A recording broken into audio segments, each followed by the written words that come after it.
Strange things are afoot at the Circle K. That kid is back on the escalator again. Ain't gonna hurt. Is my boomstick! Game over, man. It's game over. Welcome to the Bargain Bin. He is your host, Ben Mason. He is your co-host, Sandra Luketic. And today we're talking 2006's Abominable. We assume if you're listening to this episode, you've already seen the movie. Have we covered any Bigfoot movies on this show before? I don't think so. No, sir. A forgotten genre, do you think? I'm pretty sure that if you had asked me prior to picking this movie to name a movie in that genre, I wouldn't have been able to do it. Harry and the Hendersons. Well, I mean, okay, yes, that one would have come up for Bigfoot, but I mean like Bigfoot horror or not like a family comedy, right? Like, yeah. I'm sure there's some, but I wouldn't have known any to exist. Yeah, there are a few out there. There's some really good ones, but nowhere near as many as I would have expected. It's a local cryptid, I guess, and you think something like that, you'd see a lot more movies popping up. It's super accessible to anybody in North America, really. Are there any movies on Wendigos? Yeah. I don't think that one gets as much recognition either, really. It definitely doesn't. That's been a thing I've been looking into a lot recently, is the Wendigo. The mythos behind it, any sort of like horror TV shows or movies. One of my favorites being an episode of Fear Itself with Doug Jones. It's really, really good. The shit is Fear Itself. There was a TV show called Masters of Horror, I believe was on AMC. It was an anthology horror series where different horror directors would direct a 45-minute story. It went for 2 seasons, and then it was canceled and found a new home on NBC, and they changed the name to Fear Itself. Some of the stories were really good. It didn't have the same quality of directors attached to it. Not to insult anybody, but there's some massive names in Masters of Horror, and there were some good ones in Fear Itself, but you know, you can get away with a lot more on AMC than you can on primetime NBC, so they were kind of muted a bit and restricted in their storytelling. But still a really, really good show. Worth checking out. Was it recent? No, it was probably about 10 years ago. No, it's not worth my time then. Maybe even longer, actually. No, I'm too busy and too important, so I don't have time for that.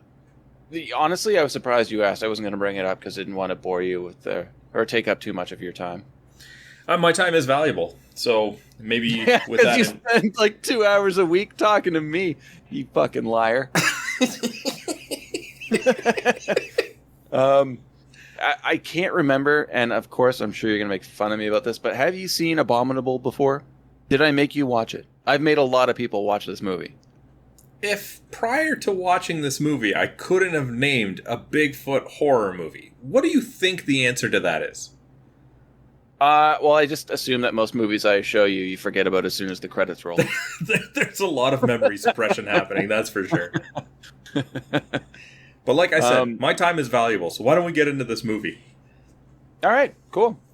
This movie is directed by Ryan Schifrin, also co-written by Ryan Schifrin. If that's a name that you haven't heard before, there's a good reason for it. So I don't think he's really done anything else. Is it just this one?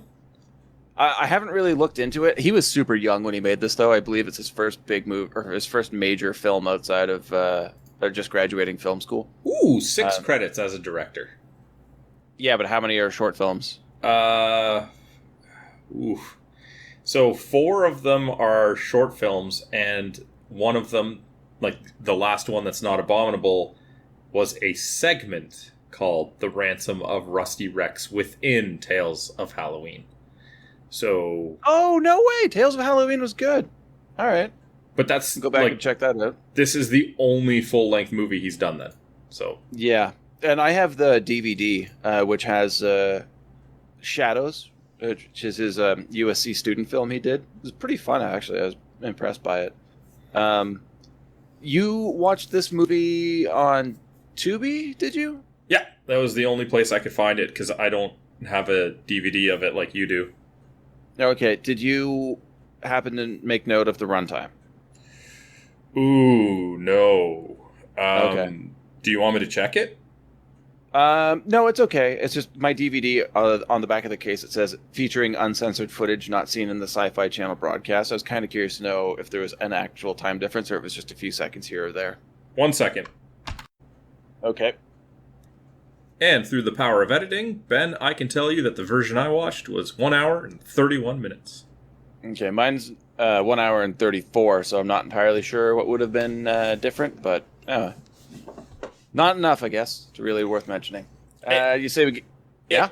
If something comes up that you mention that I don't recall at all, I'll let you know. Okay. It's probably the good parts. So the version I watched had one nude scene. Yeah. Okay. Well, that I didn't miss anything important. Go ahead. Oh, God. All right.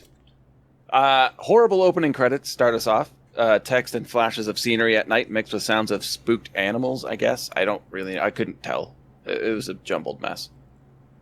Farmer Billy Haas, played by Rex Lynn, and his wife Ethel, the great Dee Wallace, are awakened by the screams of their horses. Thinking that coyotes are after them again, the two get out of bed, get a shotgun, and with the family dog, they go outside to scare the wild animals away. What they find is the corpse of a horse that has been torn apart. Billy quickly quells Ethel's idea that it must have been a bear, and just then Sparky darts off into the woods. We hear the dog squeal in the darkness before going silent. The only sound the farmers hear are the slow, heavy footsteps of something very big heading toward them very slowly. Billy tells Ethel to get back in the house, and they take off running. She takes off running, Billy in tow. They book it inside and lock the door. The footsteps haven't stopped, though. The beast is outside, walking the perimeter of the dwelling. Suddenly, silence. Billy peeks through the blinds, doesn't immediately see anything, and the two immediately go outside, for some reason. Once on the doorstep, they look down at the snow and see the most laughably terrible Sasquatch footprints. We are then provided with a title card followed by a shot of a male nurse pissing off a cliff. Now, I don't know about you, but this is probably one of the least impressive horror film openings I've ever seen. I mean, it wasn't very impactful, to be honest. Yeah, but things do happen during this opening that should get us ready for a horror film, and they all fall flat. And I don't know if it's the acting, the way my print of the movie looks terrible, by the way. I don't know what yours looked like. It looks okay on Tubi, actually. I mean, it definitely doesn't look like, modern day HD or anything, but it doesn't look bad. That being said, like you said, the footprints were terrible. I'm very surprised that the Hosses didn't die. Yeah, right? For a setup like that, especially with characters that don't come up again, I don't see any reason for them to not throw in a kill scene here, right? To really emphasize it, even if it's off camera, because maybe you don't want to reveal the creature yet. Yeah. That's fine, but they survive. We later see a newspaper article that mentions that they're being terrorized, or their animals are, but not them. Which makes me think that maybe they should play a larger role in this. And Billy does, but we don't see Ethel again, and I think that was part of the budget, because I'm assuming Dee Wallace is expensive. It's just, why even really bother keep them alive? Because you could have another person play that character later in the movie. And what does it say about the monster? That it will rip a horse apart, it will kill a dog, it will stalk two humans, but as soon as there's a slight barricade up, it'll just wander around and then leave. Yeah, that's a good point. I didn't even think about it that way. Like, he just, all right, I'm full. The horse satiated me. I'm out of here. Yeah. I don't know. Anyway, let's go back to the nurse pissing off Cliff. Sorry, one last point I want to make. The way that they did that, not doing the kill, I mean, again, it is Billy again later, but it doesn't need to be. Yeah. Really makes this feel very separate from the actual movie. Even though it's the same creature, but it just feels like I just watched a scene that is not part of this movie. Yeah. And also watching this, like, when I first saw it, I didn't realize it was originally made for TV. Especially the Sci-Fi channel. So now knowing that and watching the intro again, it just feels like they took what could have been a really cool scene and nerfed the hell out of it so it could make it to broadcast. It's possible. Yeah. But yeah, male nurse pissing off a cliff. The nurse, Otis, returns to his car, where we are introduced to our paraplegic protagonist, Preston. Otis has been tasked with taking Preston to a cabin in the mountains where he had been in a climbing accident that killed his wife and rendered him unable to walk. A weird form of rehabilitation therapy, if you ask me. I highly doubt it'll work well, especially with an asshole like Otis constantly being around. There's no way that any sort of medical facility is leaving a patient with that guy. No, unless he's incredibly two-faced. And we do see him like flip back and forth a couple of times. But he just seems like an out-and-out asshole. But people like that, especially in their industry, they get caught. It might take a while, but they get found out. Yeah. So, scenic driving montage, which would look nice if my DVD transfer didn't look like a 4th-generation VHS bootleg. We see Preston turn on the radio. I love that, yeah. And then Otis just turns it off. And I get what Preston says. Like, I was listening to that. Otis turned it off for no reason at all. This guy is such an asshole. Otis stops at an old store to pick up food and the essentials and is served by Buddy the clerk, the one and only Jeffrey Combs. There's a lot of great actors in this movie, even just doing bit parts. Otis name drops Preston, and it seems like his accident is well known to the locals. Buddy lets us know that the rumor is Preston's wife died before she hit the ground. It must have been a heart attack. He then takes Otis to a window and points at Suicide Rock, where the accident took place. Otis leaves, and Buddy goes back to reading his newspaper, displaying the headline, "Local Farmers Terrified by Mysterious Beast. Our Very Own Bigfoot?" The headline you were talking about, which is massive on the front page of the paper, and I don't think I've ever seen a headline that long. Okay. So, what is the point of this newspaper? It's got to be, like, specifically geared towards the town of, 6 people? But, from, like, a movie standpoint, like, I get that we're watching a Bigfoot horror movie. We know that it's going to be a Bigfoot. The town is just like, is it a Bigfoot? And, like, I even had to rewind to see if it was one of those, like, well, this is one of those tabloid newspapers, which still would have been a quick turnaround to have that printed. A daily newspaper makes the most sense for it. But the town is like, it might be a Bigfoot.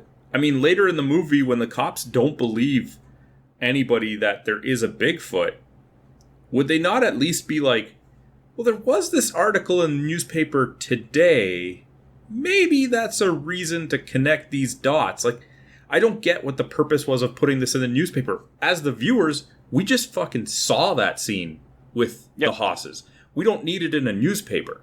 But then also putting it in the newspaper and flat out saying, not like mysterious beast or unknown circumstances. They flat out said Bigfoot? And then say mysterious beast. But you know what I mean, right? Like, just leave it at that. Not mention the Bigfoot. But then they actually mention it, and nobody accepts it as a possibility, even though it was just in the daily newspaper. Yeah, and I immediately took that as, this town's populated by idiots. If their main story on the front page of the local paper is suggesting Bigfoot, like, this is the caliber of writing they have. These are the people that live in this town. This isn't a very big town. How the hell do they even have enough news to do a daily paper? It's a one sheet. He opened it. There was extra pages. I know. It's not a good movie. You also missed the part where the clerk makes a creepy comment on how Preston's wife was really nice. And nice looking, too, if you know what I mean. Like, what is the point of this, you creepy fucking... Wow. I've sweared twice already on this episode, and I seldom swear. Yeah, I just let that line out. Like, there's some dialogue in this movie that's completely pointless. Sorry. No, that's fine. That's fine. I make it a point to not be the one that swears, and it is not working today. Otis and Preston pull up to a beautiful house in the woods. Otis helps him into his wheelchair, and Preston's anxiety levels are rising. He looks over to Suicide Rock and has a flashback to the accident. Yeah, this rehab experiment of sorts, this therapy, I guess, I really don't know why anybody would think that would work. And especially, like, without having the doctor there with him, just a nurse to, like, feed him medication and make sure he gets around the house okay. See, the thing is, they wanted it to be psychological. But in a psychological situation like that, if the person is adamant that they're not ready to go back, they're not going back. Especially if the place hasn't even been prepared to be wheelchair accessible. Because not even. You're close. You're essentially making him a prisoner now in the house. Just simply make it that he wasn't in a medical facility, that he was in a physical rehabilitation, hence the wheelchair. And unlike a medical facility, like an insane asylum, they just discharge you when you can't be helped physically anymore. Mm-hmm. And it would have made sense. Now it's like, okay, we're taking you home. This is your home. And we're going to send an orderly to just help you transition for a couple of days. But you're on your own now because there's nothing else we can do for you from a rehab standpoint. And really, that would have made perfect sense. The psychological part only really comes down to how Otis treats him, which they could easily cover by how they made Otis such an asshole that he just wouldn't listen. Didn't need the psychological part. And keeping in mind, yes, they paired an asshole up with Preston to look after him, but Preston is also dealing with the fact that he can no longer walk as a secondary issue to the fact that his wife died. He fell and bounced off the rock face and landed on a perch, and it took them hours to get to him. His wife's dead. He's there laying, not able to move, knowing that his wife died, not knowing if he's going to die. So the thing they think is the best to do is to send him right back to the scene of the accident. And not to mention, I'm drawing a blank at the moment, but I know that at some point they mentioned how long ago it was. Maybe it's even when he's telling Amanda about the accident later. But he says, like, I lost my wife X months ago. See, I was looking for how long ago it was too, and I missed that. And I feel like it was a very short amount of time that I was like, this, even if this is the therapy you're going to go with, this seems like too quick of a turnaround. But yeah, that's interesting because the next scene that I want to talk about made me think that it had been quite a while since the accident. Because while Otis is bringing in their bags, Preston reacquaints himself with the house. He looks around the living room before stopping at pictures of he and his wife. And I said that they do a great job of showing his sadness in this scene, pretty much nailing it when he slowly runs his fingers across the image of his wife's face, and it just leaves a trail of dust on the photo. I was like, wow, so the dust has been building up here the entire time, so it must have been a while, not just a few months or anything like that. I thought it was more like a year or more. So I just found the quote from when he's telling Amanda about the accident. Yeah, how wrong am I?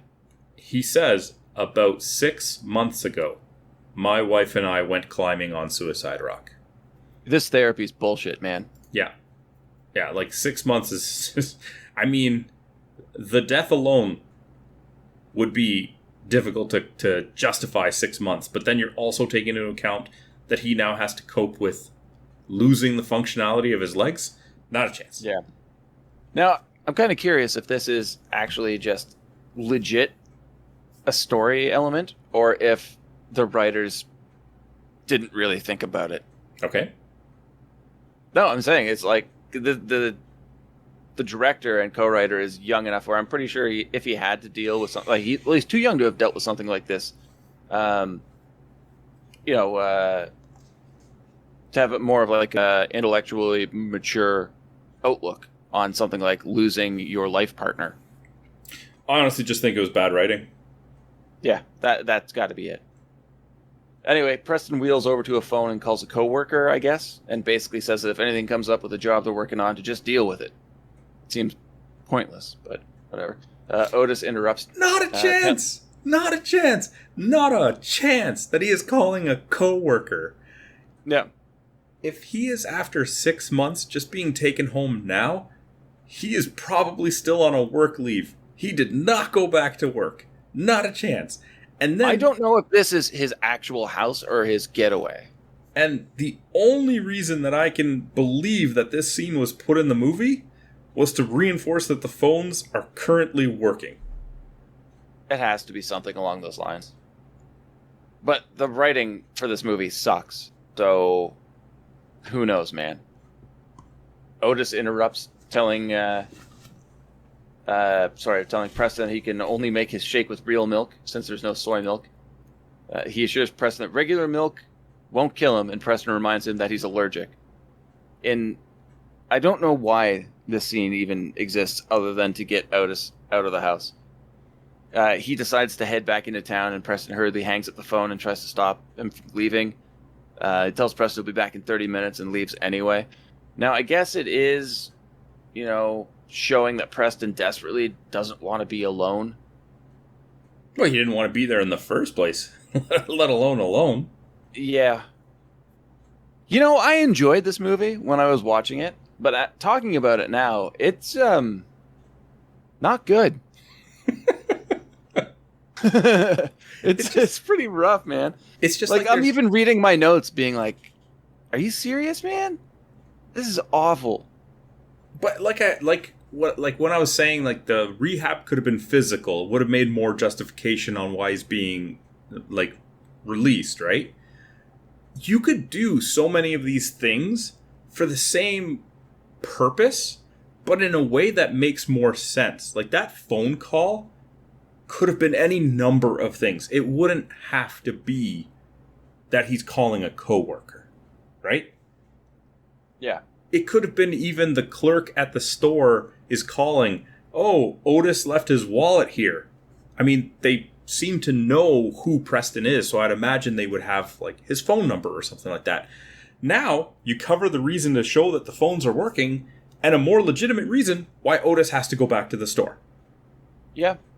Because something like forgetting his wallet there is probably a little bit more important than, in my mind, he doesn't need to have a shake. Like, they don't even say, like, is this some sort of therapeutic shake? Because guess what? You just have a pop, right? Like, you don't have to drink a shake. He also never ends up drinking the shake in the, like, later on in the movie. He ends up drinking milk with vodka. He doesn't drink it. Otis does. Otis makes one for himself. Oh, I thought he was making them both the same, though. Like, I thought when Otis made it. Yeah. Yeah. That's his shake. His shake is just alcohol and milk. That's what he made. But you want to talk about the importance of showing that the phone's working? Why not do something we don't have to have him forgetting his wallet at the store. I mean, you can just have the same whole milk thing, we need soy milk, go back to the store scenario. But make the phone call to something like Preston's parents or his wife's parents to be like, hey, I'm at the cabin, and just show, like, more emotional weight that he's having to deal with. Not just something like work. Because, as you said, there is no way he's been working at this point. I guess if they just wanted to show the phones are working, I think that it would be better that he didn't have a conversation. Like, maybe he's talking to his wife's parents' answering machine. And he says something like, I've been trying to get a hold of you, since the funeral. I'm now back at the cabin, so you can reach me at this number, right? As if they're avoiding him. They couldn't call him before because he was in an institute, but now they know the number. There's just any number of reasons or simple things that they could have done to show the same purpose, but in a way that doesn't, like, boggle the mind. This is yet another movie that we're rewriting and making it better. I can make every movie better, my friend. Shut up. No, you can't. Okay, I'm sorry. Otis drives off, and immediately we hear the same thunderous footsteps from the beginning. Definitely playing up the size of the creature, since everything in the house is rattling. Yeah, this was bullshit. It was bullshit. Do you know why? I'm sure you probably are thinking for the same reason as me.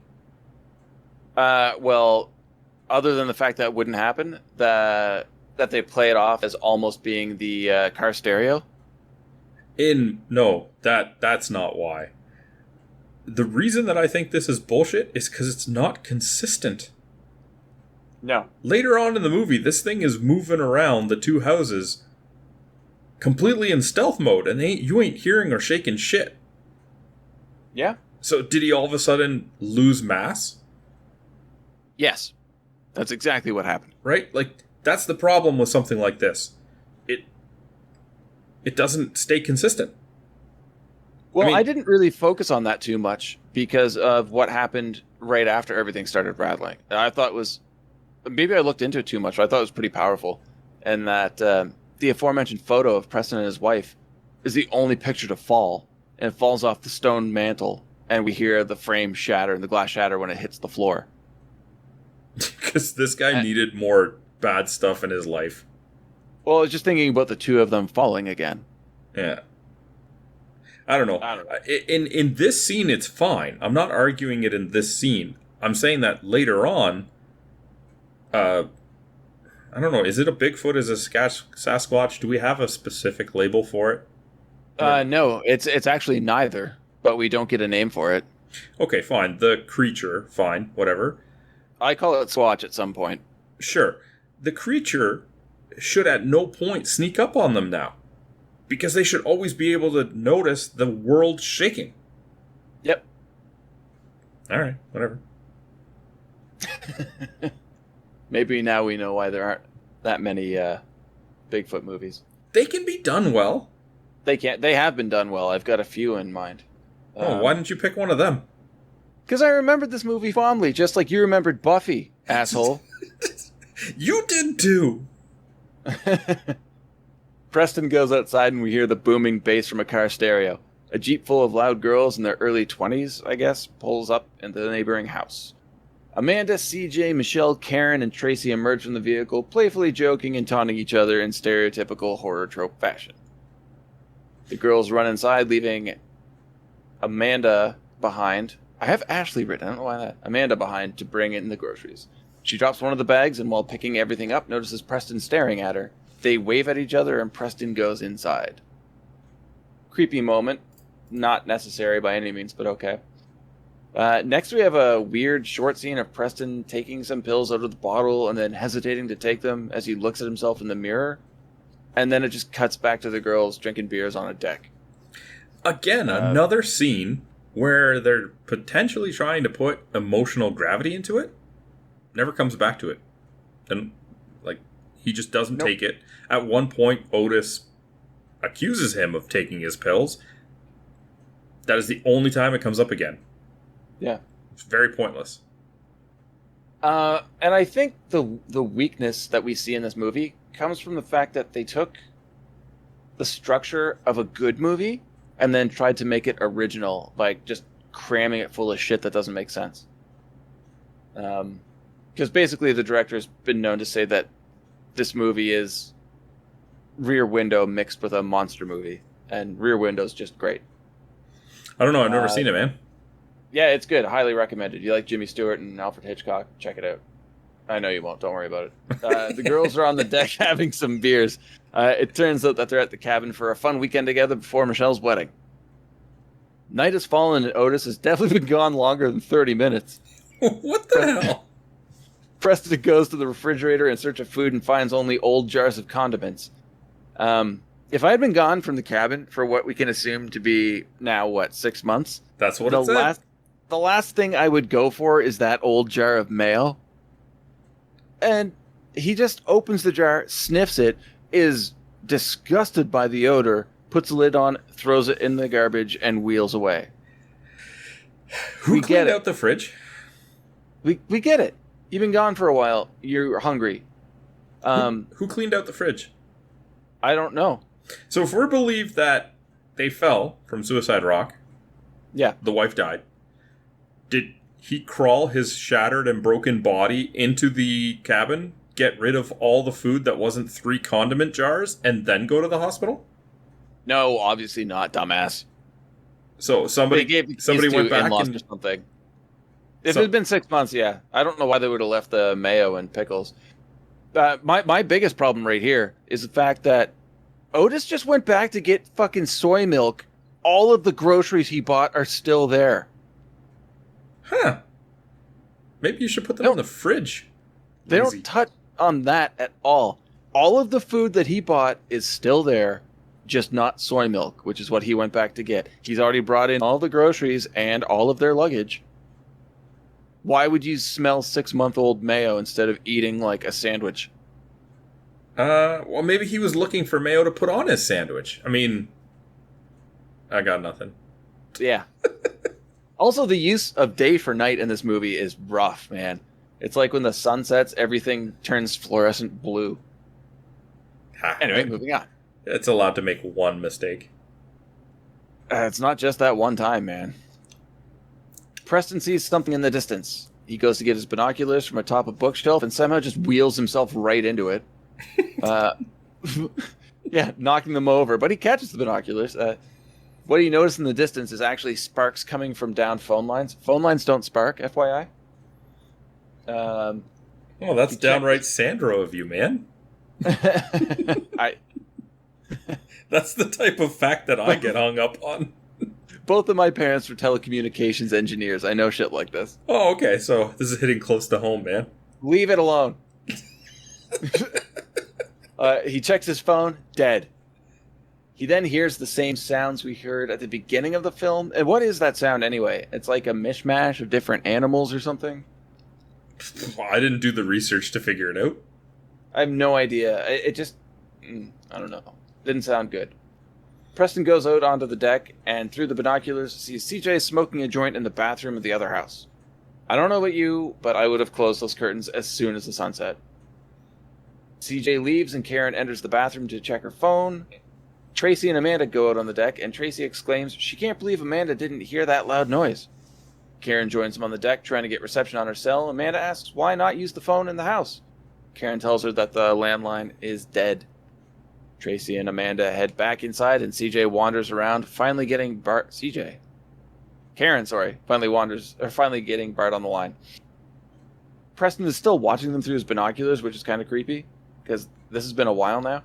He notices tree branches shaking nearby and decides to clean the lenses on his binoculars to get a better look. At this exact time, though, something rushes out of the forest and abducts Karen. Anything to add there? Pretty cut and dry, straightforward. It didn't even look like the binoculars, or at least the, view that they give us from them, were very foggy, or muggy, or dirty. I don't know what he was cleaning. Not at all. No. He's like, maybe if I wipe them, I can just see... This is how you make them see further. Yeah. That's how it works, right? Yeah. Preston goes inside to fetch a flashlight, and then it's back out on the deck. The surprisingly powerful light shines down the driveway and stops on Karen's cell phone laying on the pavement. More rustling just inside the tree line. Preston panics and starts calling out. CJ looks out of her window and calls him a perv before drawing the blinds.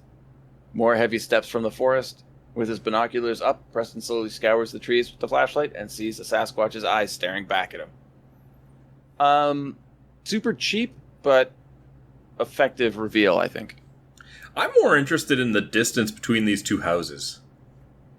Yeah. Because there's some parts that seem really close, like a flashlight being able to illuminate it that well, versus him yelling at them and them not being able to hear, is this weird paradox of time and space between the two. Oh, yeah. Also, the cars just move randomly. Sometimes the station wagon is parked directly in front of the other house, making it impossible for the Jeep to get through. Sometimes it's not. Which means the station wagon, they park. He gets out, and they're at the bottom of the stairs. The stairs are not that far from the front door of the house, yet he needs binoculars to look from the deck to the other house, and it still seems like a great distance. There's no consistency. None whatsoever. In pure terror, he lowers the light and binoculars and slowly wheels himself back inside his house, sliding the doors shut and turning off the lights. He remembers that the phone lines are down, so he tries to get in contact with the police through email. What was satellite internet like back in 2006? It wasn't great, but it worked. It did work? Okay. We used to have satellite internet when I lived in the country. Oh, yeah? Because we had to. There wasn't any sort of connection that ran out there. Yeah. It could be very inconsistent, and this is something they could have even used in the movie, because sometimes weather conditions would affect the signal. Yeah, that would have been a great thing to use. But for sending just an email, it would have been perfectly fine. I'm more curious about how he sent an email to the police department. I didn't know that when I send an email, I could just type police department into the address. I didn't even notice that. Like, if you had to send an email right now to your police department, would you know what it is? No. No. Like, I forget. Like, they do put in the email, like, whatever town it is or whatever, police department. But somehow that's sufficient. I guess in 2006, this is how they thought email worked. I don't know. This movie's a mess, man. I did like the fact that he sends text messages from the laptop to Karen's phone. Yeah, and I mean, they at least covered their tracks to show that he looked up the information. You're telling me that he couldn't have just gone to the police department's website, which you could Google search, and no, that's fine, whatever. It's lazy writing, man. It is. Perfect example coming up right here. I doubt it. He tries to write a message that doesn't make him sound like a madman, but before he can finish, he's spooked by a returning Otis. Now, this whole scene is quiet. Otis sneaks up on him. There's no way he wouldn't think that this would scare Preston, and just slaps his hand down on his shoulder.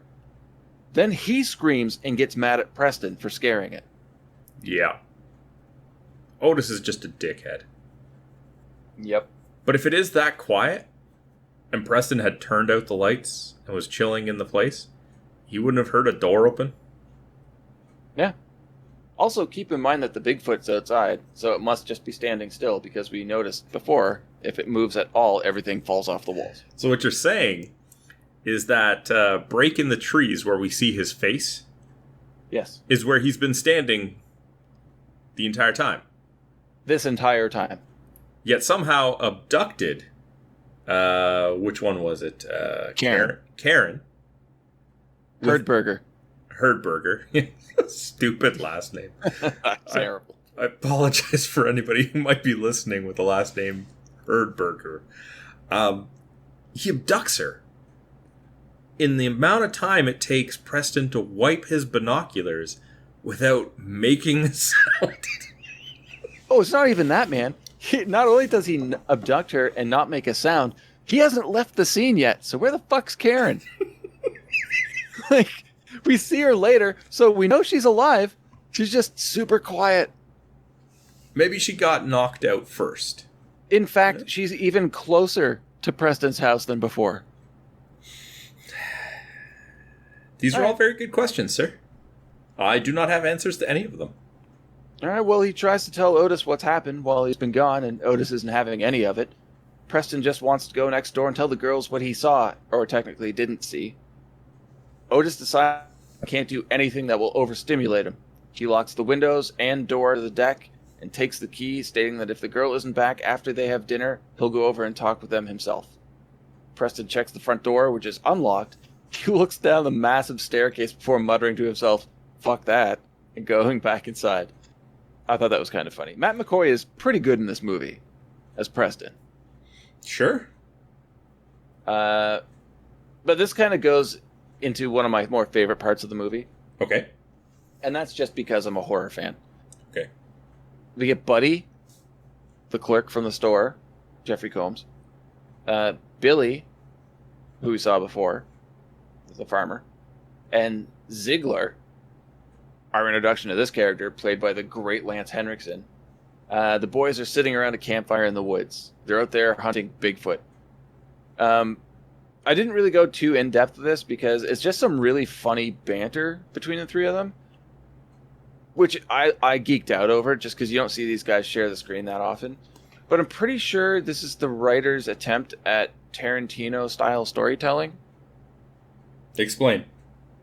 You know how randomly Tarantino will just kind of go off and start telling a story that doesn't really have anything to do with the plot of the film? It's more so just to show that he can write a funny anecdote. That's kind of what's happening here, but the stories are just shitty. It was kind of a disappointment, and I don't remember being that disappointed in the movie before at this point. But having said that, it's really nice to see these legends just having fun on screen. I mean, I like this scene because, like you said, Lance Henriksen, shows up and he kind of steals the scene at this point. Oh, he steals everything he's in. He's fucking great, man. Yeah, so that's why I enjoyed this scene. Yeah, and like same. It's just I wish the story that he told was better.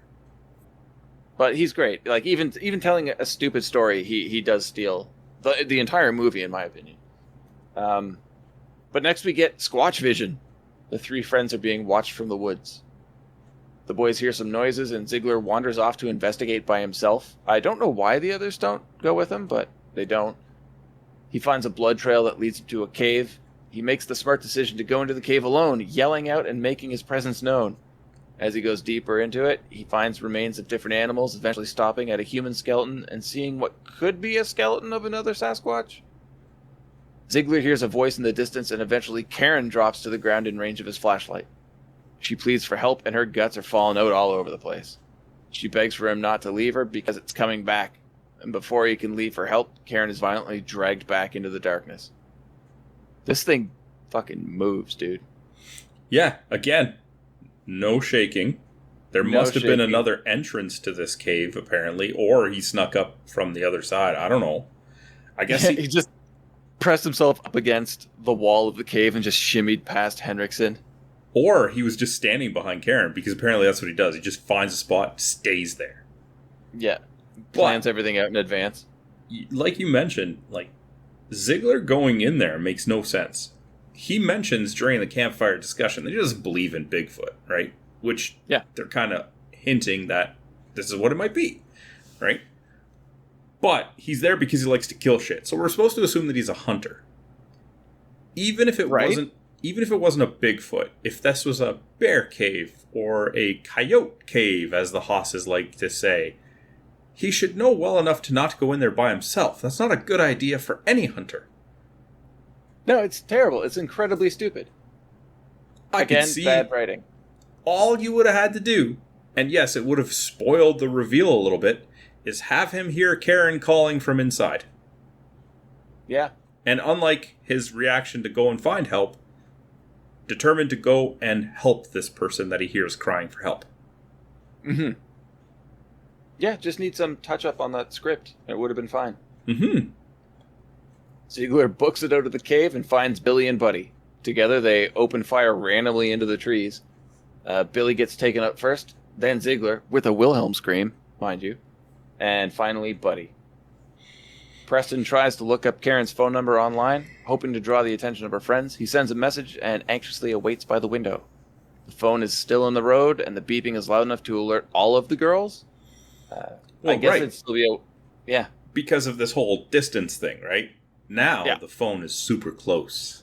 Exactly. They can't hear Preston yelling, but they can hear this phone ringing. Which is funny because we could hear CJ call him a perv very clearly. And she wasn't yelling. No. So, again, the consistency of the distance between these two makes no sense to me. No. But at least next we get more Squatch vision. The creature's just watching the girls outside around the phone. Why not just fucking bum rush them? I'm sure it would have no problem taking out the four of them. Because then it would be a very short movie, sir. Yeah, but that would have been a great massacre scene. Much better than what we get later. Look at the cast of characters we have to contend against this Squatch. A shitty orderly who is a jerk, a guy in a wheelchair, and 5 girls that are drinking and doing drugs. 4 girls now. Fair. I meant kind of from the start. Oh, yeah. Yeah. It's a hard sell to believe that this is even a remote chance of fighting back against this thing with this squad. Very good point. Never really considered that. You'd think that later on when they show the police, if at least the one guy who was doubtful about it went and there was somebody trained there, right? And then if that person dies, at least you're just like, okay, well, our last bit of hope is gone. Now this, emphasize the helplessness of the situation. But this is slim pickings. Not slim pickings, easy pickings. But had to clarify that. Tracy calls the police to tell them about Karen. She says the last time they saw her was... Did you catch this part? How long ago they saw her? 20 minutes? 20 minutes. The last time they saw her, it was light outside. It's been dark for at least an hour at this point. Not to mention So in that 20 minutes, the Sasquatch knocked her out, went back to the tree line to be seen in the binoculars, took her back to the cave, in which time the entire camping scene happened, the entire firefight happened, and he came back. Yeah. It's efficient. Yeah. Well, the police aren't having it since a person has to be missing for at least 48 hours before a report can be filed. Hey, some realism. Great. It is, but it's the wrong time to use realism because that's a general rule. Yeah. That rule, however, gets thrown out when there are suspicious acts that are related to it taking place at this time. Oh, we have animal slaughters. We have people going missing. We have a potential Sasquatch, according to the newspaper. We're now going to take this a little bit more seriously. It's not the time to use realism. Yeah. Accurate. Now we know why this guy only did one feature. Mm-hmm. Yeah. Mm-hmm. Well, Preston is trying to get their attention by turning his lamp on and off, and they acknowledge him as the Peeping Tom and just go back in their cabin. Do you know what might have gotten their attention? Just calling out to them. Yeah. You could have just, if you open the door... is the door still locked at this point? It is. But so I was going to say, you could just be screaming for help. If somebody's yelling for help and you can see that they're in a wheelchair, I'm pretty sure most people would run over and be like, what can I do? Or at least ask. Yeah. At least shout back, are you okay? But here's the thing. Otis locks that door. But as we saw in the other scene, when Preston went outside and said, fuck that, there's another door he can go through. It's just that's where the stairs are. But sound still travels from that side. Yeah. Yep. All right. Supper is ready, but Otis is passed out drunk. Preston is on the computer looking at videos on Sasquatch. And I thought this was kind of interesting, for lore anyway, because the videos he's watching are talking about something that's supposedly bigger than Sasquatch and more in line with the abominable snowman of the Himalayas. Up until this point, I never really thought about the title of the movie. It was like Abominable Snowman, the Yeti, Bigfoot, Sasquatch. I'll just kind of lump them in together. So I do kind of like the idea that they were toying with, that maybe this is something other than Sasquatch, something other than Bigfoot, but a Yeti doesn't really make any sense. So it was cool that they were trying to come up with something different, but they just didn't go through with any actual explanation. I mean, I can see what they were getting at, and it's kind of done in a almost decent way to essentially blur the line that it's based on what we know to be these things, but it's something entirely different.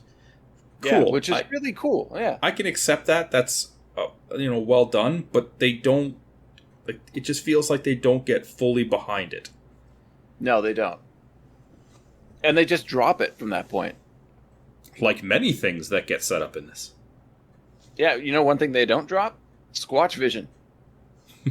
Because it's back. You know what one thing was that they did drop? That's Preston's wife from a cliff. Oh, jerk. Squatch vision's totally being overused now. I'm getting back into the plot of this movie. Okay, sorry, sir. The girls are on the deck arguing about what to do. CJ's the only one with a drink in hand. Oh, wait, it was a set piece all along. Something she could throw in Tracy's face. Preston is still watching them. It really would be creepy if every time you look out your window, you just see this guy staring out the window at you. Yeah. All of the girls are in the living room except for Tracy. She's decided to have a shower to wash off the booze, and now I definitely know why Tiffany Shepis was cast in this role. It's like an anger shower. You know, yep. When she got booze thrown on her, she could have just changed her clothes. Yep. No, it's Tiffany Shepis, though. She'll get naked in horror films. I mean, I'm not complaining about that. Yeah, the one thing I found really weird about that, though, is during this nude scene, she was pregnant. Really? Yeah, some IMDb trivia for you. Oh. She must not be very far along. No. And I'm wondering if she did this because she knew that she would be not on film sets for a few months and just tried to, like, grab as much money as she could just, to coast for a while. That makes sense. I mean, like I said, I wouldn't have been able to tell, like, her body looks great at this point from, like, a physical fitness standpoint. Yep. She's also one of the best actors in this movie. Fair, but, what I'm just saying, like, she must not have been far along because she's not showing anything. No. I don't know if part of that is strategic camera work or even necessarily, like... Oh, yeah, with these fucking pros. Yeah, definitely. And it's not like she's even got, like, looser clothes on. I think her shirt's not as tight as the rest of them, but no, maybe I'd be giving them too much credit in that case. Never mind. Move forward. I'll stick with my plan, or my explanation. Sure. Anyway, the Squatch is preparing its attack on the cabin. Preston wakes up Otis, who just makes fun of him. He tells Preston to use the binoculars, and we get more naked Shepis. Otis makes a joke and walks away. Preston takes the binoculars and looks again. He sees Tracy out of the shower and drying off. She stops when she hears something and wipes the water off of what was a mirror originally but is now a window, and Sasquatch's arms burst through it, grab her, and pull her through the small opening, bending her in half. Did you notice that? No. Earlier in the movie, that's a fucking mirror, and now it's conveniently a window. That's fantastic. Yep. Preston panics and yells for Otis. Otis sees this as Preston's attempt to leave the cabin because he doesn't want to do the rehab therapy. His solution to the situation is to drug Preston, but Preston grabs a syringe and stabs it into Otis's neck, knocking him out. Now, we should probably remember that Otis is still fucking wasted, and Preston just injected him with a heavy sedative and let him fall onto his back. And I'm pretty sure this man's going to choke on his tongue. Okay. That is the fastest acting sedative that I know. Oh my god, instantaneous. Instantaneous. Like, when I was getting my surgery done on my elbow, I had actual, like, anesthetic. And even then, I remember counting down, like, 5 to 8 seconds before I was out. This is instant. Yeah. Preston turns around and the Sasquatch is staring at him through the window. I thought it was pretty cool visual, the eyes. Anyway, Preston falls back and knocks himself out. And finally, why would Otis want to give him a sedative that works instantaneously if he says he's just going to give him something to calm him down? I'm sorry. It's going to calm him right down. I was going to calm him right out of consciousness. Sorry, we were talking about something else? Yeah, no, I was saying finally the police are involved. Wait, hold on. You mentioned how Preston turns around and the Sasquatch is there. He falls back and he knocks himself unconscious. Yeah. We're to believe that the Sasquatch, who is now looking in the window at 2 unconscious people, is just going to walk away? I don't know what he did with Tracy. Yeah, it was pretty quick. Yeah. Like, he broke this girl in half. I'm sure he didn't just leave her there. And he did his super Squatch stealth moves to get up to Preston's cabin. Because nobody heard him. I don't know. And if he is interested in catching all of these, for whatever reason, people for feed or for hunt or whatever the purpose is. So they don't really explain it other than that he does feed on some of them. He sees 2 of them unconscious with no ability to fight back and says, yeah, I'm out of here. Yeah. Cool. Yeah, cool. Yeah, it's bad. It's real fucking bad. Mm-hmm. The local police station has received Preston's email warning. Sheriff Halderman, Paul Gleason. Of all the actors to show up in this movie, I did not expect Paul Gleason. This is, I think, one of the last roles he filmed before he died. That's unfortunate. Yeah. The real unfortunate thing is the last movie he was in that was released was called The Passing. He's given the printout and immediately remembers Preston from the accident years ago. Thinks that Preston Not years ago. 6 months ago. I believe it to be years ago. Let's go with years ago. It makes more sense. Okay. Let's ignore the fact that they say 6 months. Okay. Yeah. Or let's not, because this makes even less sense now. He thinks that Preston has gone crazy since the accident and that he just thinks he's seeing monsters. On what grounds does he base this theory on? Nothing. No. I'd have to believe that the newspaper would have made its way to the police department. I have to assume that police departments try to keep up to date with the news. You'd think so. If they saw an article that said possible Bigfoot, and then somebody calls and says there's a possible Bigfoot, you think that they would at least go check it out, even if they're skeptics. No. But not if it's a 20-minute drive. Are you crazy? Let me go announce that I'm going to take a shit instead. Yeah. Yeah, they definitely wasted Paul Gleason in this movie. They definitely did. And even the cop that isn't as skeptical is Phil Morris. Yeah, right? Like, how did they get all these people in this movie? It has to have been through, like, nepotism at some point. Like, friends of family or friend of a friend or something. But Preston wakes up on the floor and pulls himself back into his chair. Otis is still unconscious and realistically probably dead at this point. There was a blooper reel on the DVD, and there's a great scene of Matt McCoy in his wheelchair, and he's just wheeling himself down the hallway, and it hits like a snag or something, and he just face plants right out of it. They should have kept that in the movie. I know, right? Because I'm sure at this point he's still getting used to the chair. It would have been hilarious. Obviously, wouldn't really fit with the tone of the film, but no. How was he getting used to the chair, Ben? This has been years ago. It was years ago, you're right. At the other cabin, Amanda is annoyed that Tracy is still in the bathroom because they didn't hear any of what just happened. Actually, how long ago would this have been? How long ago did Tracy get ripped through that window? A lot's happened. They're just kind of annoyed that Tracy's still in the bathroom? Okay, first of all, we go back to this sound, like, quantum realm that's going on around this cabin. Because we, as an audience, hear Tracy screaming when she's being pulled through the window. We heard a fucking phone ringing outside. They didn't hear a woman being ripped through a wall in that very house. Exactly. And then, what happens in the time between that? Preston looks at it again, like, gets scared by the Sasquatch, gets knocked out, which there's always, like, a time lapse with that. We go to the police department, see their entire, like, what took them so long to respond to the scream? No idea. Well, they weren't even responding to the scream. Like, Amanda's just angry that Tracy's still in the shower.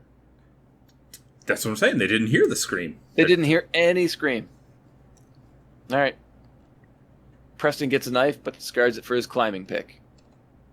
CJ goes outside, looks through the other bathroom window, and sees the blood and broken glass.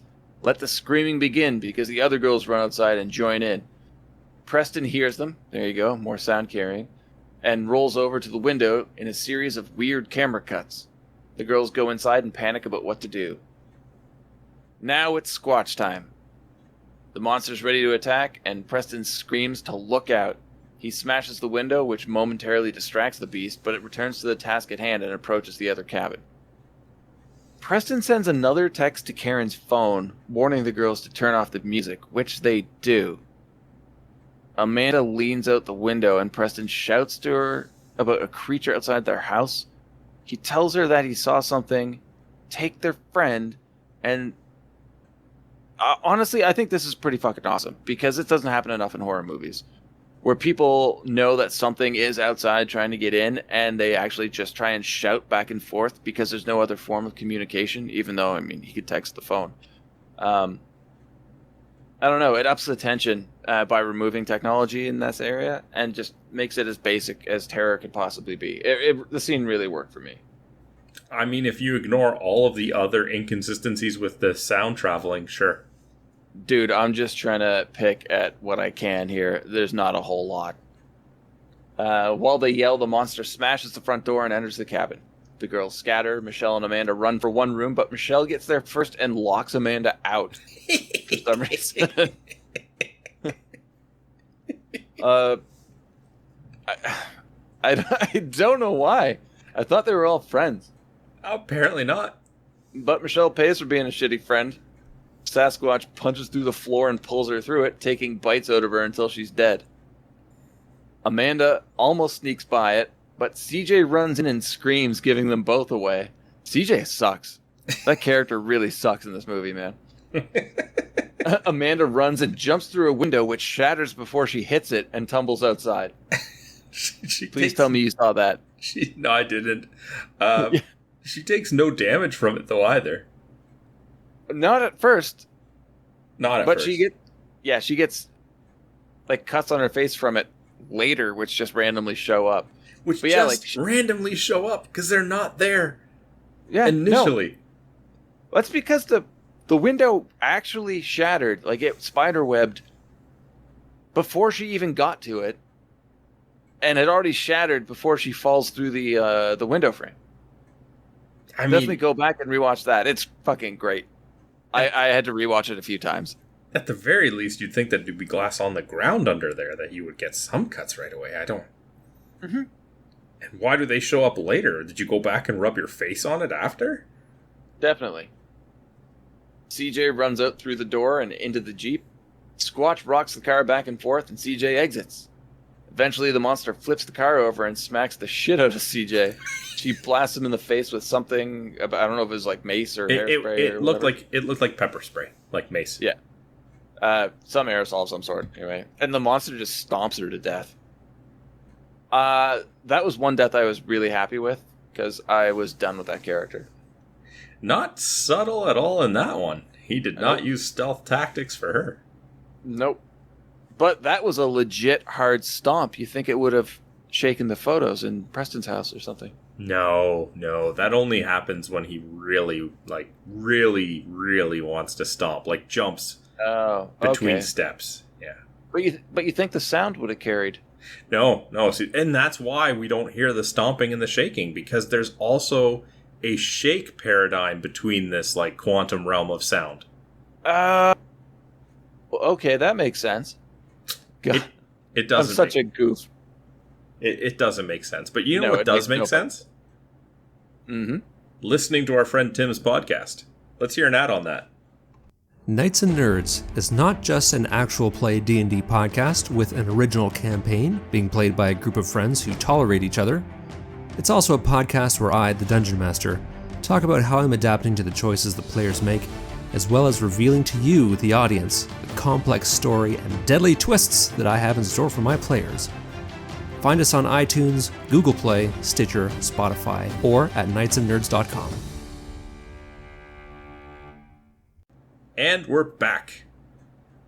Well, Amanda runs for Preston's house, gets inside and locks the door. She's terrified and screaming about her friends being dead.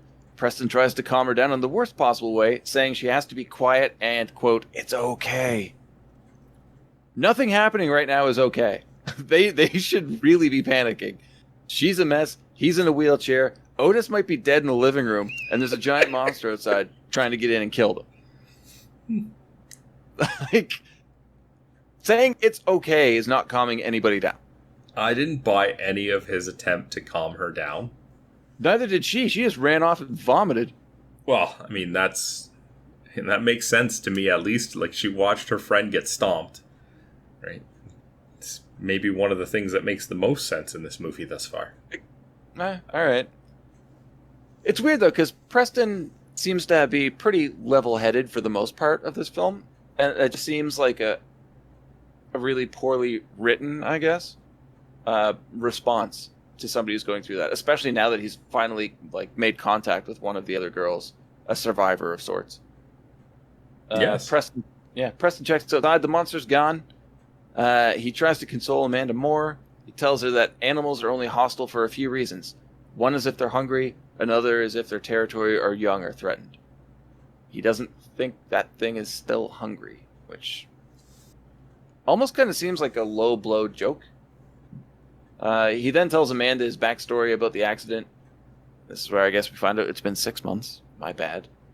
He finishes with stating that they are smarter than that thing, that they are alive, and that's why they're going to beat it. This thing seems pretty fucking smart to me. I don't see the logic train between this. We're alive. We're smart. We're alive. We've got it. Yeah, those two things don't equal you surviving. But sure, yeah, go ahead with that. Amanda gets an axe and Preston gets his climbing gear. They're setting up the house so the monster can only enter where they want it to. He's setting up tripwires and tells her to email the police again. Make sure not to mention monsters. They won't believe her. How could they legally show Apple software being used at this point? I don't know why that jumped out at me. Maybe it's my schooling, but I'm like, you would have to probably spend a fair amount of money to show any of that program. But okay. The power goes out. Giant footsteps circle the house. I guess he wants them to know where he is. Preston goes...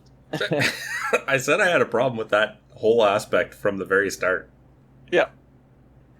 Preston goes to Otis and gets the key to the sliding doors. Amanda tells him the thing is at the front door. He gives her the climbing harness so she can escape. See, this is how I know that he could have gone out another door previously, because he's done it before, and he just let Amanda in through a door that's not locked. Yeah. But they need the key for that sliding door because the other doors are open. That door would take him forever, though. I don't care. Unless he just rolls himself down the stairs and snaps his neck. I don't care. Yeah, no, I think that's well written in place. That entrance is completely useless to Preston. Squatch has entered the house. Amanda helps Preston over the railing. She's next. The monster approaches. It grabs her rope and starts pulling her back up to the house, where it smells her for an uncomfortable amount of time. And now it's Otis to the rescue. Hey, ass monkey, eat this, he yells, and then buries an axe into the monster's back. It turns around and bites his face off in what is undeniably the best kill of this movie. Did you see that kill? Oh yeah, without a doubt, best one. Oh, it was awesome. Amanda unclips herself and drops to Preston. Can I say, sorry, yeah, real quick. You can totally say. If I was Otis, or anybody in this situation, that I had the balls to fight back rather than run, I think I'd be aiming with my one free shot at the head. Oh yeah. That's all. And if not the head, go for one of the legs. Yeah. I don't know. If you're not going for an immediate kill shot, immobilize it. Yeah. And I feel like he had enough time after he hit it with the axe to move, but he just stands there. Yep. Well, how else is it going to bite his face off? Catch him first? I don't know. No. There's no catch. They get in, start the car up, and hit the gas but go nowhere because Squatch has picked up the car from the rear axis. I thought that was really stupid. But it drops it and the car takes off and drives right into a tree. I don't know. I thought that was incredibly stupid. But it also it throws Amanda through a window for the second time in this movie. And she goes a solid 20 feet and it's out cold. If I've learned anything, though, she'll be just fine. Yeah. And she gets a solid 2 cuts from this window. Whew. Preston wakes up in time to see the falling beast. 20 feet would do something, let alone the windshield. Being thrown 20 feet and falling 20 feet are two very different things. Yeah, of course. My bad. Preston wakes up in time to see the beast walk to Amanda, the axe still in its back. He lays on the horn to draw its attention, but the sound drives the monster wild. It covers its ears in pain before hulking out and charging the car. Preston puts the car in reverse and pushes the gas pedal with his hand. The car jerks back and smashes into the monster, crushing it against a tree and pushing the axe through its back and out through its chest. Preston keeps leaning on the gas to keep the pressure on Squatch. I thought that was pretty cool. Yeah, There are very few cool moments in this movie. I think that was one of them. I'm not against how they did this scene, like Preston fighting back with the car, using his hand for the pedal and all that. Just don't like how they got here. No, it was pretty rough. But he drags himself out of the car and toward Amanda as the monster screams up into the night and eventually dies. Our boy Deputy McBride, being the only member of the force to believe Preston, arrives and rescues the two. Both are now on stretchers and having a short heart-to-heart. Amanda thanks Preston for saving her life. He says he didn't want her to think he was a peeping Tom. Classy. Another deputy tells the sheriff they still haven't found any bodies, and they decide to check the woods. The EMS vehicles leave and the police start their search. Sheriff McBride finds the car against the tree, but no Squatch. Sheriff McBride. That doesn't make sense. Deputy McBride. Deputy Parker thinks he hears something in the woods, but the sheriff shuts him down.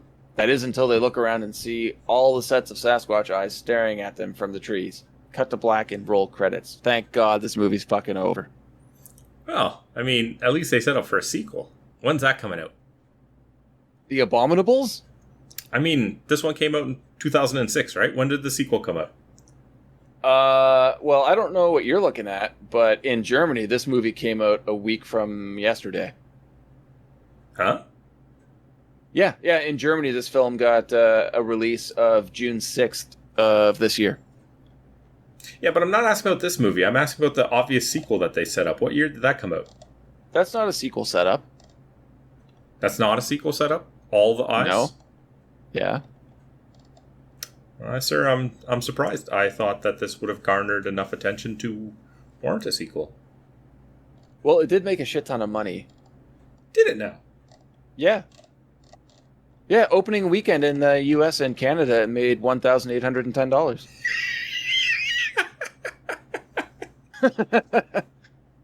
Oh, at least it doubled its budget. Yeah, I don't know how much this movie cost to make. I couldn't find any info anywhere. See, it's so cheap. There's no hiding that. The effects, the music, the costume, the quality of film, so on and so forth. Let me ask you a question, okay? And this kind of goes back to when Otis was just standing there after he hit the Sasquatch with the axe. Yeah. How many times do we even see the thing actually walking on camera? Oh, I have no idea. If I'm not mistaken, it's the final scene when they kill him. Almost everything else is stationary shots of it. Weird. Even the action parts, we don't really see it move much. You know, the more I think about this movie, the more I think this is payback for last week. Is that what you were doing to me? Unintentionally. Maybe subconsciously. I was like, I'm going to get that asshole. But you said you had fond memories of this movie.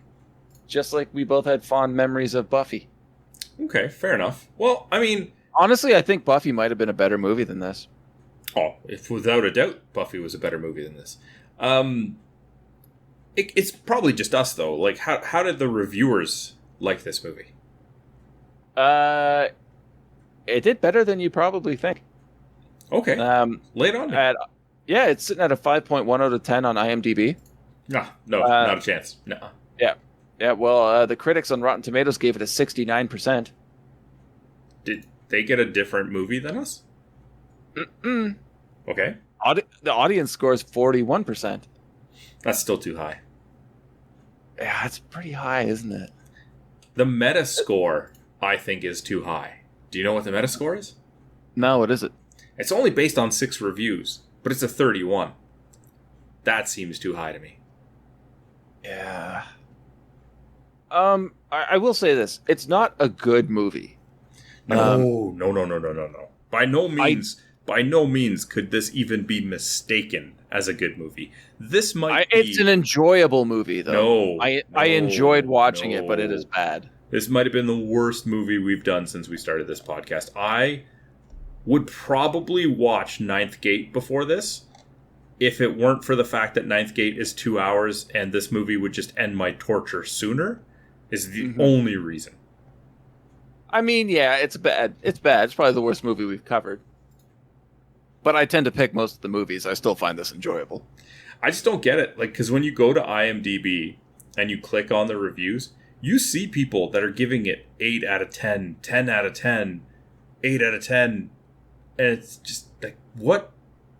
Are these the friends of the people that made the movie that feel bad and could be need to throw out reviews for that?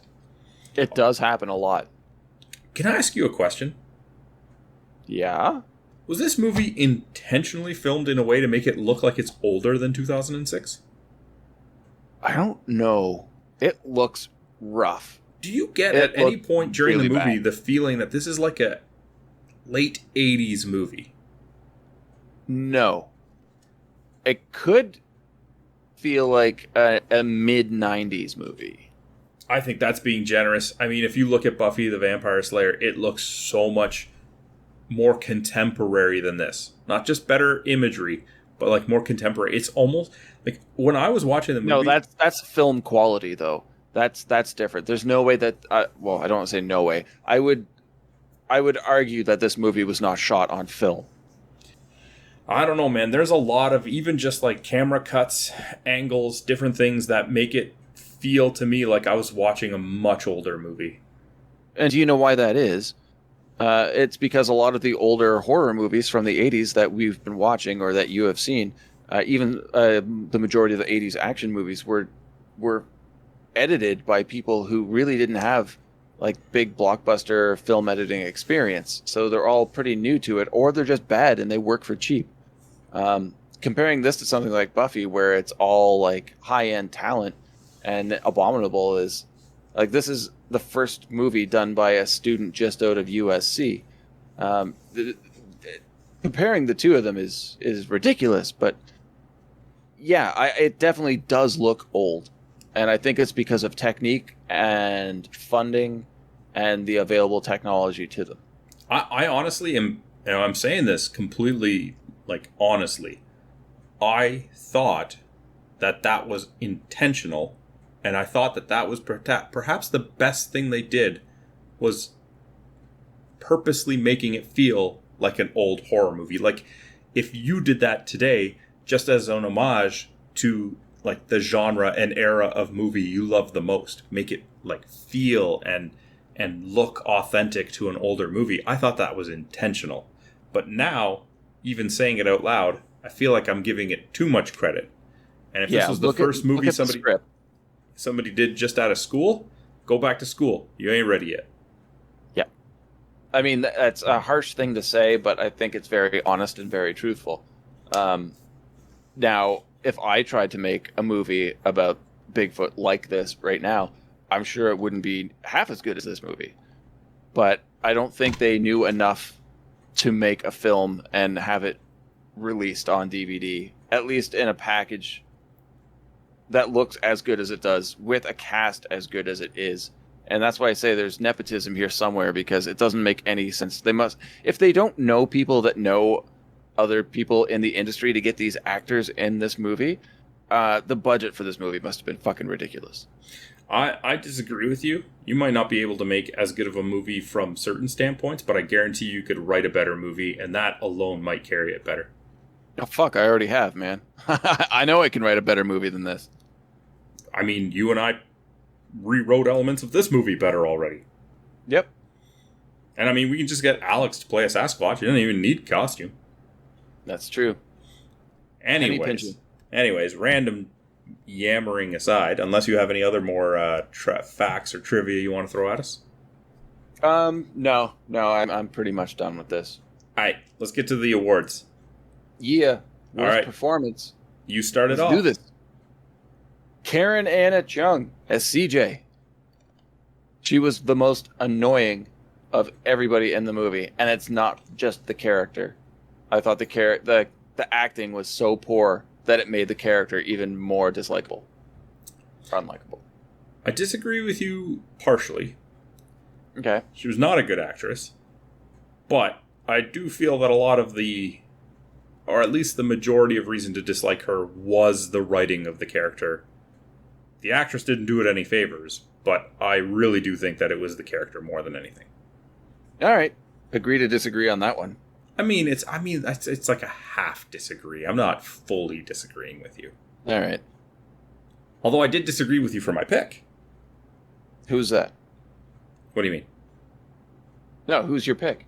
Oh, see, okay, so I want to say this one award is probably the most difficult award I've had to pick since we started doing awards, because I wanted to give it to 3/4 of the cast. I'm not kidding.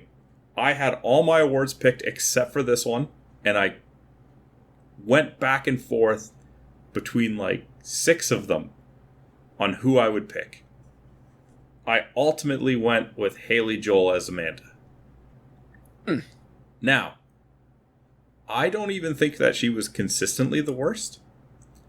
The reason that I picked her is because of all of the terrible performances, she was the only one that was tasked with doing the emotional gravity portions, like reacting to her friends being killed, and she dropped the ball on those royally. Those were the worst of her moments. When she's the whole segment when she gets to Preston's and she's distraught about her friends being killed, she has to throw up, she's trying to portray fear and desperation when she's talking to Preston. None of that was done well. Some of her scenes when she was just with her friends before all the killing started, on par with everybody else. But she gets it strictly for the fact that they tasked her with something that she was not capable of carrying. Yeah, fair argument. And to be honest, if you catch me on another day, I might have picked somebody else, because there was a lot of options. Yeah, that was also the last award I could pick too, because I just had to sit and think for a while. All right. Well, my best performance. I want to give a shout out to, and I know you like to do this, an honorable mention to Phil Morris as Deputy McBride. Okay. He was, in my opinion, he was maybe the most inoffensive, but he was also not on there very much. Mm-hmm. Hands down, and I think you probably picked the same thing, best performance went to Lance Henriksen. Nope. No. Nope. I'm happy that you picked Lance. I mean, when we were talking about that scene, you even said, carried the entire movie, so I thought you were going to pick it, but, I mean, when he showed up, it's unfortunate that he was only in the movie as little as he was, because he was the only one who showed that he had acting chops, on a real, professional, top-notch level. I mean, I was so disappointed with Paul Gleason. I'm actually curious who you picked, because I can't imagine someone did better. Well, Lance Henriksen is by far the best actor in that movie. I don't think he was around long enough to give the film's best performance. Okay. I mean, I can see the argument just because of screen time. Yes. So I gave best performance to Christien Tinsley as Otis. No? I don't think I could do that. I get that. Fine. You didn't. No, I didn't. I thought he was great in this movie. I thought he used his character really well. Incredibly believable. Played the asshole really well, where anybody else could easily make that a very flat character. He brought it to life. He was a secondary character, and you could tell he knew it. So he really did well with the screen time that he had. And I don't know, he played the asshole very well, but you also saw other moments of humanity in him. Because if he was just that straight up asshole character, he would have like left and not tried to rescue them from the monster. But even when he goes back in town to get the milk for Preston, you're like, okay, it's interesting writing for this character to do that. But the way he delivered those lines made me believe that that's something this character would actually do.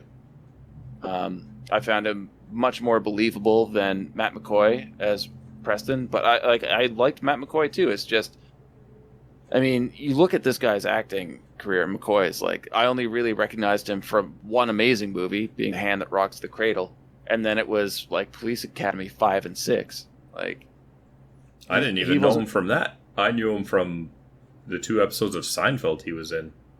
Yeah. Which Phil Morris was also in for episodes. Yes, he was. But I wouldn't give him such a heavy emotional role. No, and I mean, the reason that I agree with you that he wasn't the best Matt McCoy is because he lacked consistency. Yes. He had some good parts, but like, when you go back to when he's trying to comfort Amanda and tell her the story about his wife dying, which seems to be one of the most emotional, gut-wrenching things this character has ever gone through, he, like, has no emotional response to it. Like, no, it's super awkward. It's just flat. But I do stand by Christien Tinsley for Otis as my best performance. I really enjoyed his character. I think he is actually my favorite character in the film.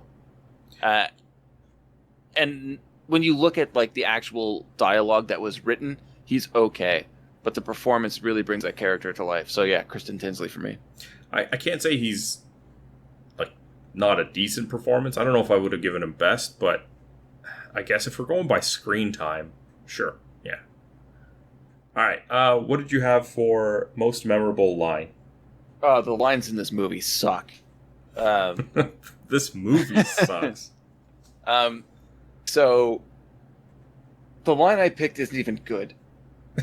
But it is by definition my most memorable line. Okay. Because I would quote it whenever this movie came up in random conversation, which it surprisingly enough it does from time to time.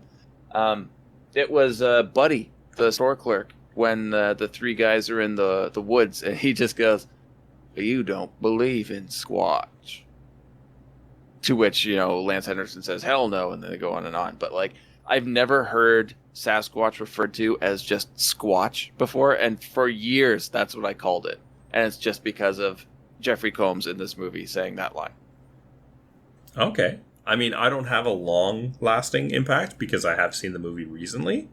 Yeah. So I'm not sure what would carry with me after an extended period of time. But mine, you actually hinted at when you were going over the plot. And it is when Amanda says, "Preston, for what it's worth, thank you for saving my life."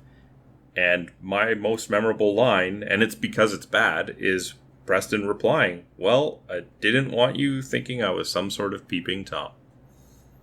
Yep. Like, man, read the room.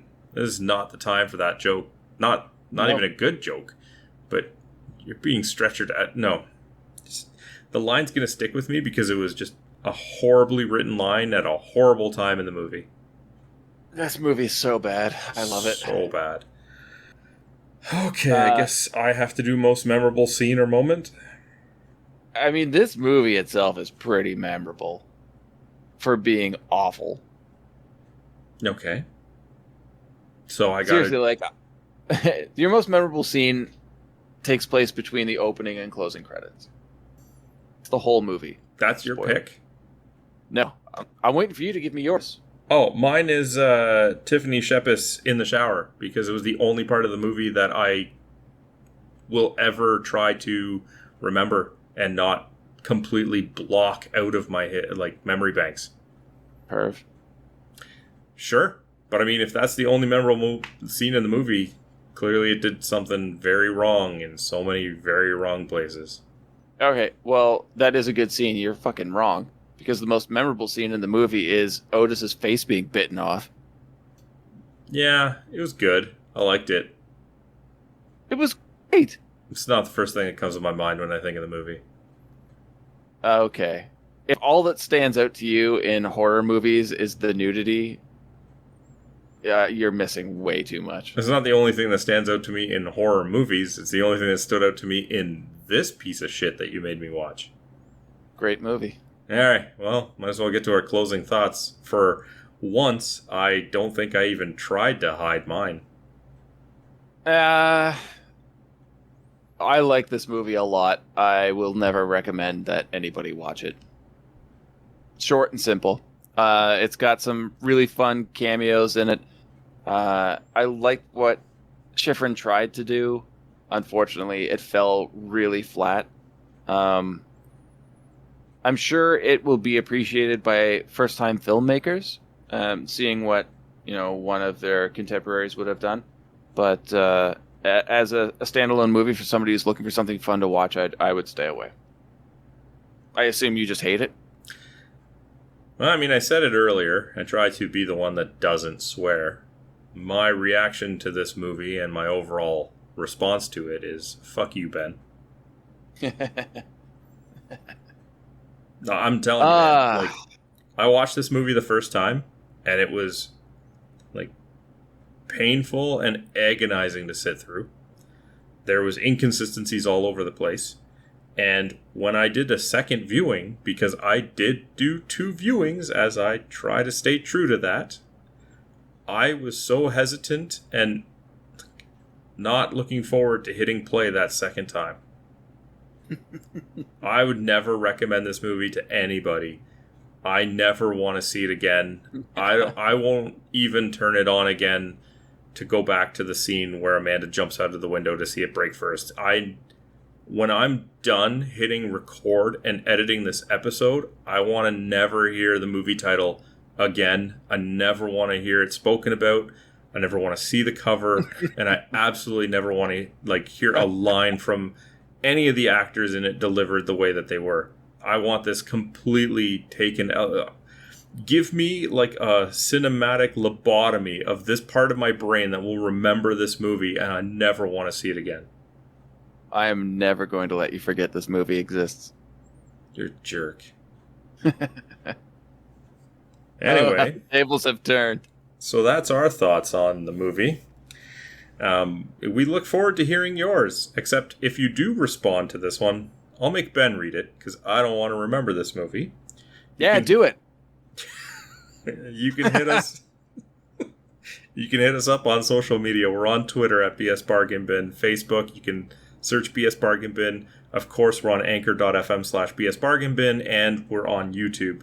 Leave your comments or feedback on any of those sections that have a comment section. And honestly, I joke, but I would love to hear people's feedback. I don't want to see the movie again, but I wouldn't mind hearing what people thought of it.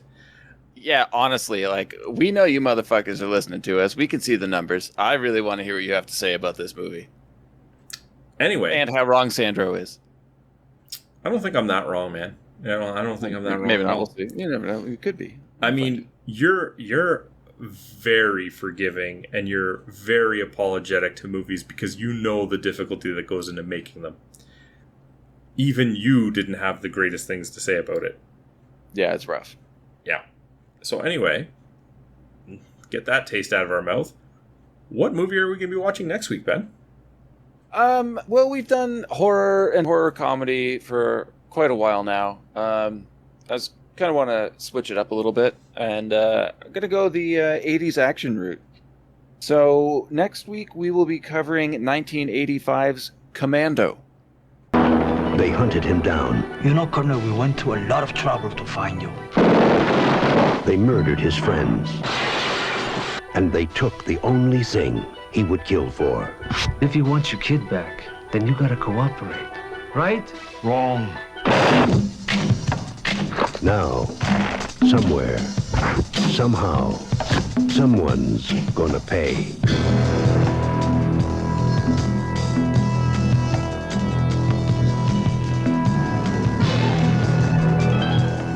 Do you think that he's going to give us any problems?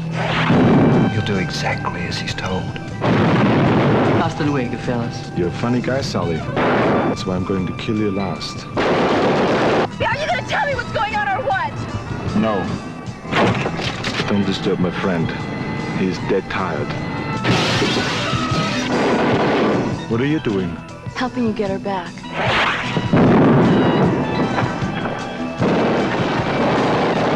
Remember, Sally, when I promised to kill you last? That's what made you did. I lied.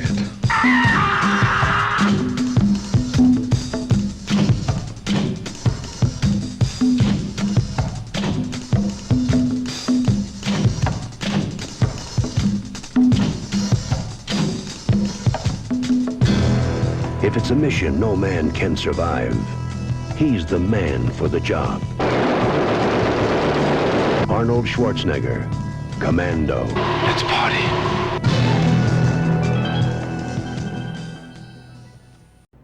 I don't think we've done an 80s action movie yet at all.